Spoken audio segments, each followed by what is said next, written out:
Hi friends, welcome back to Sirisha's kitchen and life style. இன்றைக்கி நம்ம சேனலில் என்ன பார்க்க போகிறோன்னா, ரெஸ்டாரண்ட் ஸ்டைலில் பன்னீர் டிக்கா எப்படி பண்ணுறதுன்னு பார்க்கலாம்.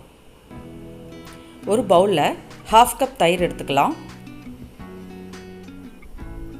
மிளகாய்த்தூள் 1 டீஸ்பூன், மல்லித்தூள் 1/2 டீஸ்பூன்,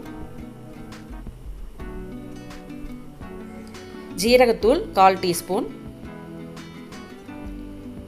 चाट मसाला 1/2 टीस्पून, मंजल तूल 1/4 टीस्पून, इंजी पूंडु पेस्ट 1 टीस्पून, கடலை மாவு 2 டீஸ்பூன். இப்போ எல்லாத்தையும் மிக்ஸ் பண்ணிக்கலாம்.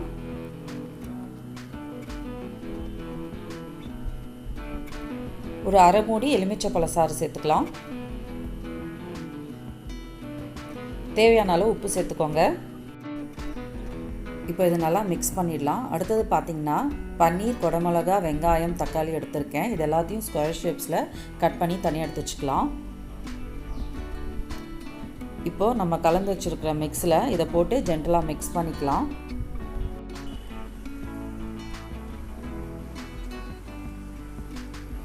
இப்போ மிக்ஸ் பண்ணிட்டு ஒரு 1/2 அன் ஹவர் கிட்ட அப்படியே விட்டுடலாங்க. நல்லா மேரினேட் ஆகட்டும். இப்போ 1/2 அன் ஹவர் கிட்ட ஆகிடுச்சுங்க. இப்போ பன்னீர் டிக்கா பண்ணுறதுக்கு இது போல் வுட்டன் ஸ்கீவர்ஸ் எடுத்து இது போல் ஒன்று ஒன்றா போட்டுக்கலாம். நான் ஃபஸ்ட்டு வந்து குடமிளகா, வெங்காயம், பன்னீர், தக்காளி போட்டிருக்கேன். அதே போல் அரேஞ்ச் பண்ணிக்கிறேன்.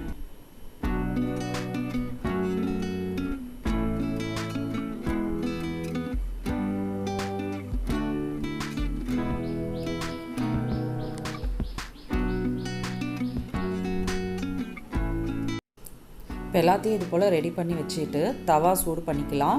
கொஞ்சமாக எண்ணெயும் விட்டுக்கலாம். இப்போ நம்ம ஈவனாக குக் பண்ணிக்கணும். போட்டோன்னே திருப்பிடாதீங்க, அப்படியே தவாவில் ஒட்டிக்கும். ஒரு 2 நிமிஷம் கழித்து திருப்பிக்கோங்க. எல்லா பக்கமும் ஈவனாக குக் பண்ணிக்கலாம்.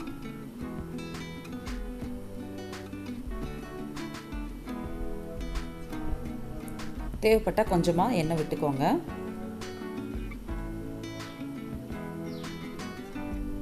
இப்போ சூப்பராக ஈவனாக குக் ஆகிடுச்சு.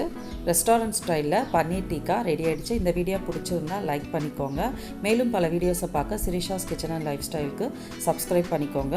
அப்படியே பக்கத்தில் இருக்கிற பெல் பட்டனை ப்ரெஸ் பண்ணிக்கோங்க. தேங்க்யூ.